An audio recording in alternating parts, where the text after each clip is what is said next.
Alright, for this month's monthly model showcase video, which is March of 2023, is my custom AC6000 number 6002, made to represent, made after the real 6002, which was donated over a year ago to the Lakeshore Railway Museum here in Northeast Pennsylvania.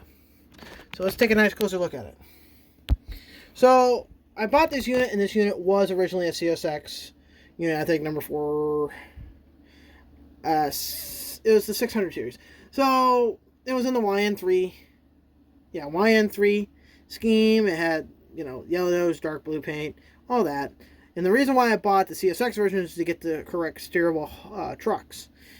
Because 6002 was equipped with steerable trucks after it was returned to GE to be rebuilt, but GE just built a new unit and gave it to UP since it was under warranty. And then they kept that unit as part of their testbed fleet as a main production unit. So the big thing I had to do here was relocate the ditch lights, because originally they were frame mounted. They were mounted above the frame on the anti-climber. Well, 6002 has them pilot mounted, so I had to relocate them, pilot mount them. The ditch lights are actually, believe it or not, part of the tube of a cotton swab, because originally at the time I didn't buy the parts from CMR to get the actual ditch lights. I will be upgrading those to those eventually. So first thing I did was I relocated the ditch lights and made them so where they can disconnect inside the shell, so I can completely remove the shell like they were intended to. It still has the original Broadway Limited headlight and number boards lights, which these are custom printed number boards, so they're going to be a little lighter than what you're probably normally used to seeing. So that's why they look like they're glowing, but when you turn the model off, you can actually clearly see they say 6002. So the meatball logo is custom printed out using custom decal paper.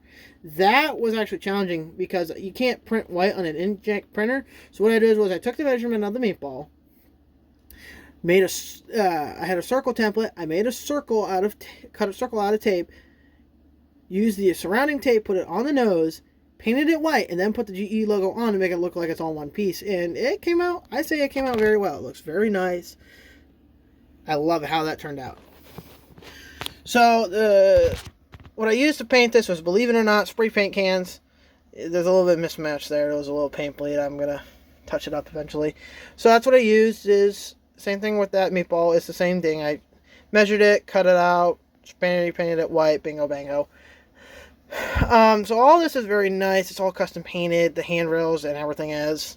It's a very nice unit. It looks great, sounds great. The tank, if anyone's owned an AC6000, these things are heavy. It does come with the KD. I did install KD118s on them, because that's what GE installs on all their testbed units, is the KD118s on their locomotives. Everything was custom painted. It looks great. All the stripes match up very nicely. And again, like I said, I use rattle can. I literally just took spray paint I bought at Walmart in my local local hardware store, which is Ace. And it turned out very nice. I really like how it turned out. I am currently in the process of trying to get a hold of CMR products to make the GECX logo and the numbers for the cab and the rear on the radiator. But it's a very nice unit. It runs really well. It pulls insane. It's literally, I've done a test. It matches on par with the Scale Trains ES44s. The only thing is, I'm missing one of these caps. It fell out. So I'll have to find it. I got a pretty good idea. I know where it's at. But I just got to find it, put it installed. This does have the smoke, which if you lift off the radiator, I have it disabled because I love smoke, but I don't think it should be on a diesel. So without further ado, we'll get a con system. We'll run it with my other demos. And then that's it. We'll watch you do a couple hot laps around the railroad with the sound on and all that. And that's it, I guess. So I hope you guys enjoyed this quick look at my custom painted AC6000 to match GECX number 6002.